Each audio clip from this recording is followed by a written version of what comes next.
haid. Ketika dia lagi haid kan nggak sholat. Oh iya. Kebanyakan anak-anak berkata ketika bulan Ramadan juga, misalnya perempuan-perempuan muslimah nanyain aku, Ustadz, kita kan nggak bisa maksimal nih dalam Ramadan karena kita haid nih. Jadi apa ya tips dan triknya ketika kita lagi haid supaya kita tetap dapat pahala? Aku senyum lalu bilang gini, aku tanya sederhana, kalau kamu pas lagi haid kamu sholat gimana? Dosa Ustadz. Nah kan kamu tahu. Berarti kalau misalnya pas kamu lagi haid kamu nggak sholat, itulah ibadahnya. Jadi sebenarnya dia lagi gitu, iya betul, dia nggak lagi disconnect dengan Allah, justru dia lagi connect banget dengan Allah. Karena ikut peraturan. Benar.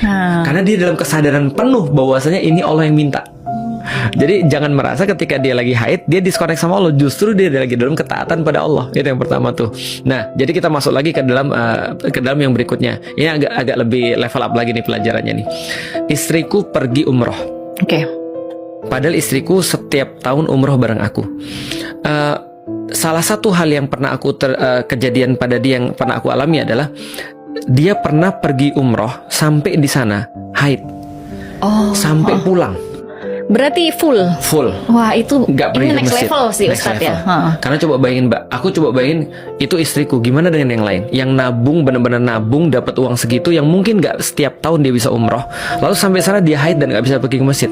Sedih banget dong. Orang istriku aja uring-uringan banget. Padahal dia tiap tahun pergi umroh, dia bisa mikir tahun depan bisa kesini, tapi uring-uringan banget, benar-benar uring-uringan banget Mbak. Bad mood atau gitu ya Ustadz. Dan sulit banget cara aku jelasin. Aku jelasin pada dia, Dek, kamu kan sudah sampai di sini nih.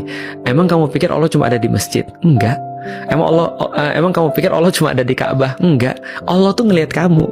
Dan ketika Allah tahu bahwa kamu susah hati karena kamu nggak bisa pergi ke masjid dan sholat seperti orang-orang yang lain, itu kamu bakal dapat pahala lebih banyak daripada orang-orang yang bisa untuk umroh dan terus kemudian bisa untuk ke masjid tiap hari. Dan toh kamu tetap bisa umroh kan? Iya, tapi cuma sekali aku pengen ke masjid. Iya, aku paham. Nah, keinginanmu tuh akan diganjar oleh Allah. Masya Allah. Tapi sulit banget, aku tahu sulit banget, aku yakin. Apalagi orang-orang yang tadi kan ngumpul duit setahun atau 2 tahun atau berapa tahun untuk pergi umroh sampai sana haid. Lah gimana ceritanya kan gitu kan ya.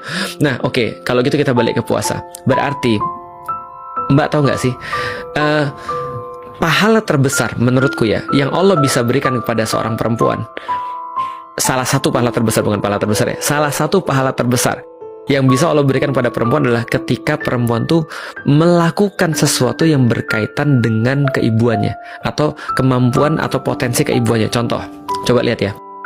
Di dalam Islam kalau ada seorang perempuan melahirkan, maka ketika dia mulai merasakan sakit ketika pembukaan itu, atau kapanpun dia merasakan sakit ketika dia lagi berat atau segala macam, maka malaikat-malaikat beristighfar buat dia. Ketika dia sakit yang katanya seperti berapa tulang patah itu, 20